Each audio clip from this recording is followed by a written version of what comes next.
اکثر خیال کیا جاتا ہے کہ خلا اور چاند میں انسان ہوا میں اڑتا رہتا ہے کیونکہ زمین کی کشش وہاں کرامت نہیں ہوتی ہے۔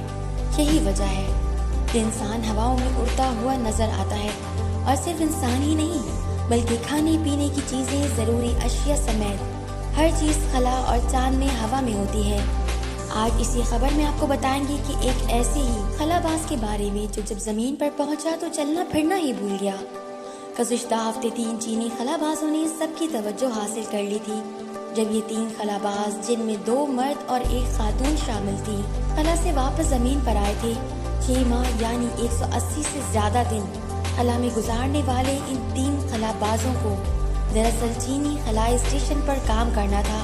چین کی خلائی مشین کے حوالے سے ان 3 خلا بازوں کو پہلی بار اتنے لمبے عرصے کے لیے خلا میں بھیجا گیا تھا۔ تینوں خلا بازوں کو طبی امدادی ٹیم اٹھا کر لے جا رہی تھی۔ لوگ یہ دیکھ کر حیران رہ گئے کہ جو لوگ اپنے پیروں پر خلائی سفر پر روانہ ہوئے تھے وہ اب ایسے واپس آئے جیسے کہ معذور ہو گئے ہوں۔ تینوں خلا بازوں کے پیر ناکارہ معلوم ہو رہے تھے۔ اس سے پہلے بدھ کے روز خلا باز مارک وان دے ہائی خلا میں 355 دن گزارنے کے بعد زمین پر پہنچ گیا۔ 355 دن یعنی تقریباً 1 سال کے عرصے کے لیے مارک خلا میں رہ رہے تھے، جنہوں نے ریکارڈ بھی اپنے نام کر لیا ہے۔ خلا سے واپس آنے والے مارک کو خلائی راکٹ میں سے جب نکالا گیا تو اس وقت سب لوگ حیران رہ گئے کہ اپنے پیروں پر جس شخص نے زمین سے الوداع لیا، بدھ کے روز 1 سال بعد مارک کو لوگ اٹھا کر محفوظ مقام پر لے کر گئے۔ مارک کے چہرے پر تو خوشی کے تاثرات نمایاں تھے، مگر خلا میں 1 سال تک رہنے کے بعد شاید وہ چلنا بھی بھول گئے ہوں۔ انہیں کچھ اس طرح اٹھایا تھا جیسے کہ وہ زخمی تو نہیں ہیں مگر چل ہی نہیں پا رہے ہوں۔ ٹانگیں کام کیوں نہیں کرتی؟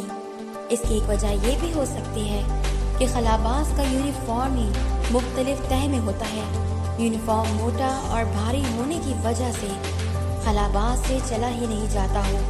ناسا کے مطابق جب خلا باز واپس زمین پر آتے ہیں تو ان کا جسم بے وزن ماحول کا عادی ہو جاتا ہے، جس کی وجہ سے انسان وزن کو محسوس بھی نہیں کرتا ہے اور نہ ٹانگیں کام کر رہی ہوتی ہیں، لیکن زمین پر آنے کے بعد ان کے جسم کو زمین کو کشش اور اس ماحول میں ایڈجسٹ ہونے میں وقت لگتا ہے۔